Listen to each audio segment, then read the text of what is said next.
Assalamualaikum warahmatullahi wabarakatuh. Perkenalkan, nama saya Rizky Agus Windy dengan NIM 211054001 kelas E1, yang mana dosen pengampu saya adalah Ibu Nelvia Iriani SE MSI.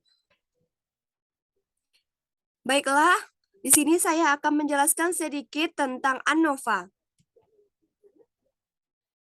Kelebihan dari ANOVA adalah dapat menguji perbedaan lebih dari dua kelompok.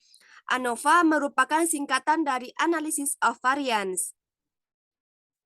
Kegunaan ANOVA adalah nilai F hitung ini yang nantinya akan dibandingkan dengan nilai pada tabel F. Jika nilai F hitung lebih dari F tabel, maka dapat disimpulkan bahwa menerima H1 dan menolak H0, atau yang berarti ada perbedaan bermakna rata-rata pada semua kelompok. Ciri khas dari ANOVA adalah adanya satu atau lebih variabel bebas sebagai faktor penyebab dan satu variabel respons sebagai akibat atau efek dari adanya faktor. Jenis-jenis ANOVA. Yang pertama adanya one-way analysis of variance, yang kedua two-way analysis of variance, yang ketiga multi-way analysis of variance. Yang pertama ada one-way analysis of variance. Menurut Teguh Ahyono dalam bukunya, one-way ANOVA merupakan prosedur yang digunakan untuk menghasilkan analisis variansi satu arah untuk variabel dependen dengan tipe data kuantitatif dengan sebuah variabel independen sebagai variabel faktor. Analisis varian ini banyak digunakan dalam penelitian survei dan penelitian eksperimen. Analisis varian relatif mudah dimodifikasi dan dapat dikembangkan untuk berbagai bentuk percobaan yang lebih rumit. Analisis varian banyak dipergunakan pada penelitian-penelitian yang banyak melibatkan pengujian komparatif, yaitu menguji variabel terikat dengan cara membandingkannya pada kelompok-kelompok sampel independen yang diamati. Sampel yang ada di kelompok satu berasal dari populasi yang berbeda dengan populasi sampel yang ada di kelompok lainnya. Yang kedua ada two-way analysis of variance. Jika pada ANOVA satu jalur, kita dapat mengetahui ada atau tidaknya perbedaan beberapa variabel bebas dengan sebuah variabel terikat, dan masing-masing variabel tidak mempunyai jenjang. Maka dalam ANOVA dua jalur, kita ingin mengetahui ada atau tidaknya perbedaan beberapa variabel bebas dengan sebuah variabel terikatnya, dan masing-masing variabel mempunyai dua jenjang atau lebih. Asumsi yang digunakan untuk ANOVA dua arah, yang pertama adalah populasi yang diuji berdistribusi normal, yang kedua varians dari populasi yang diuji sama, dan yang ketiga sampel independen satu dengan yang lain. Jenis ANOVA dua arah ada dua. Yang pertama, ANOVA dua arah tanpa interaksi merupakan pengujian hipotesis beda tiga rata-rata atau lebih dengan dua faktor yang berpengaruh dan interaksi antara kedua faktor tersebut ditiadakan. Yang kedua, ANOVA dua arah dengan interaksi merupakan pengujian beda tiga rata-rata atau lebih dengan dua faktor yang berpengaruh dan pengaruh interaksi antara kedua faktor tersebut diperhitungkan. Contoh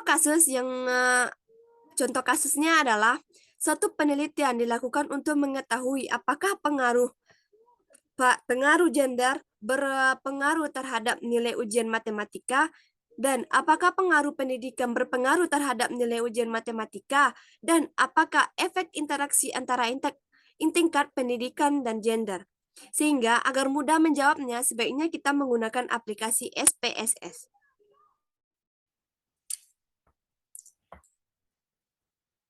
Baiklah, kita akan melanjutkan dari mengolah data untuk aplikasi SPSS dari pengaruh gender dan pendidikan berdasarkan nilai ujian dari matematika. Di sini saya sudah mengisi data sesuai di gambar, yang mana habis itu saya mencari data.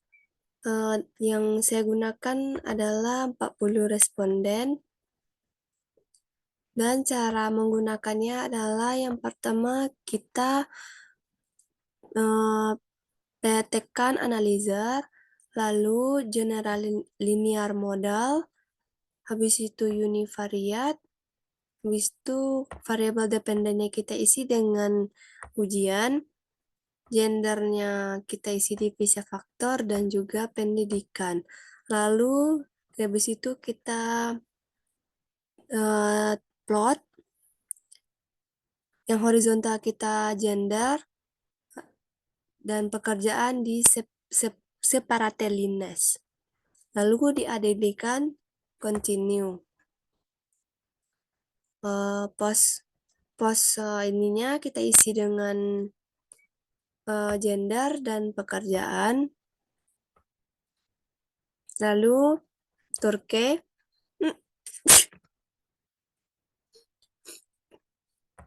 continue.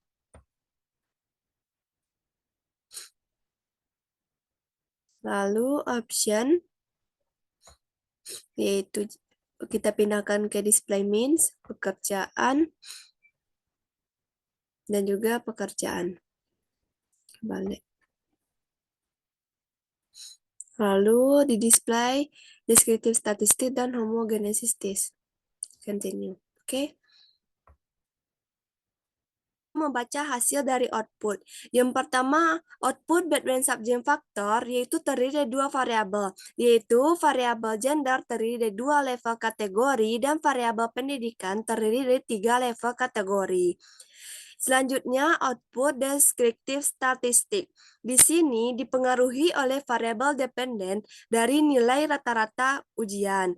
Nilai rata-rata ujian laki-laki tingkat SLTP sebesar 32,43 dan nilai rata-rata perempuan tingkat SLTP sebesar 68.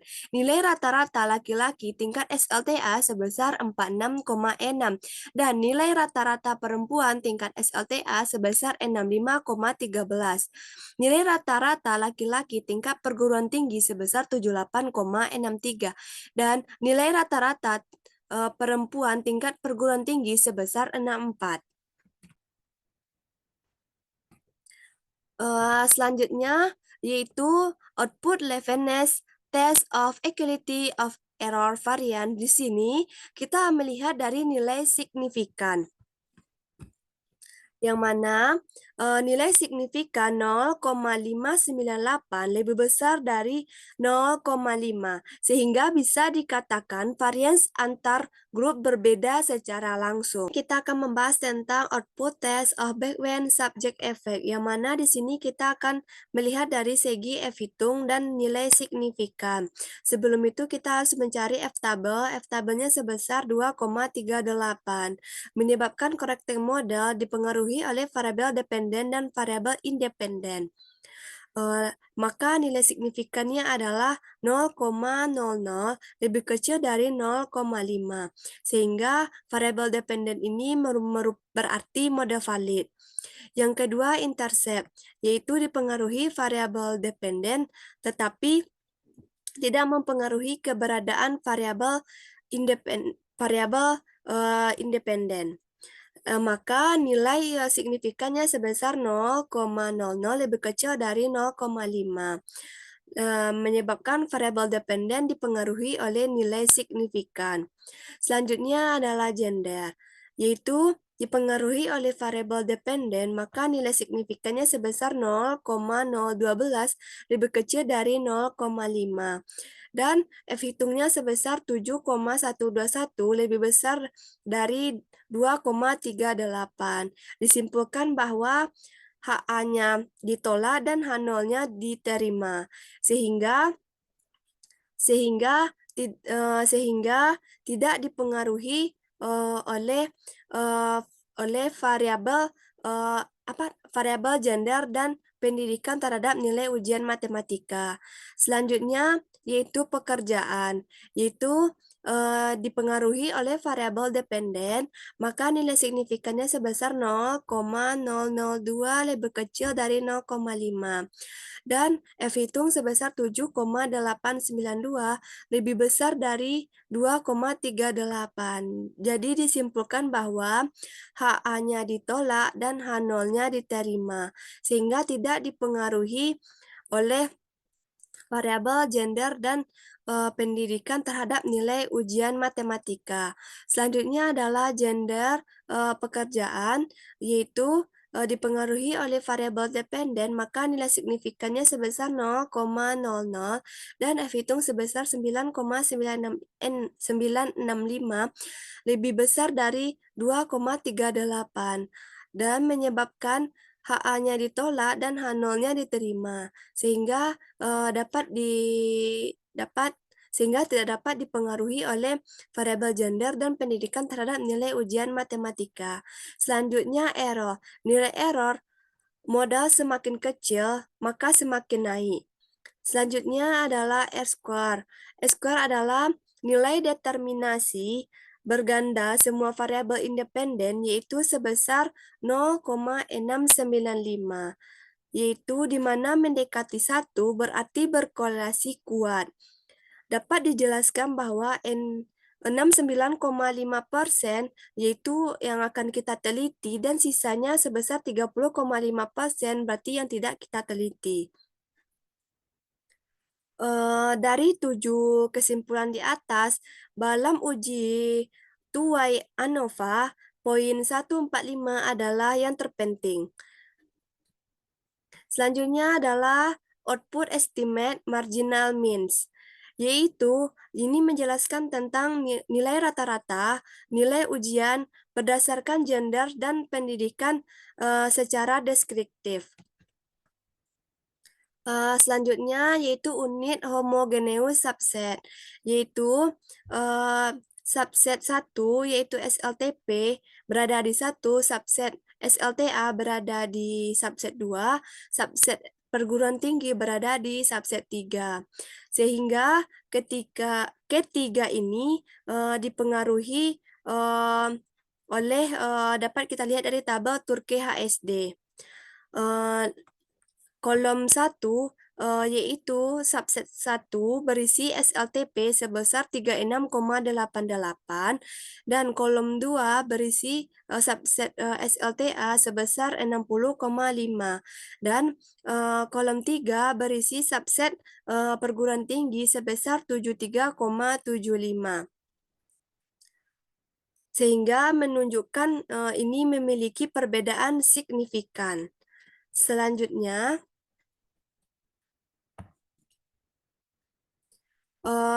multiple comparison. Di sini dapat kita lihat dari adanya tabel Turki HSD yang digunakan oleh kategori yang dipengaruhi oleh variabel dependen, sehingga ditandai oleh nilai signifikan yang berbeda atau sama. Lalu menyebabkan adanya tanda bintang yang berarti semua ada perbedaan nilai signifikan. Selanjutnya, output estimated marginal means of ujian. Di sini, diagram plot digunakan untuk menilai apakah ada interaksi antar variabel, namun variabel ini tidak bisa dijadikan bahan acuan yang valid, tetapi hanya sekedar memberikan gambaran saja. Apabila garis-garis tidak menunjukkan sejajaran, maka dicurigai ada efek interaksi. Maka dari gambar di sini dapat menunjukkan bahwa ketidaksejajaran garis, maka dicurigai ada efek interaksi.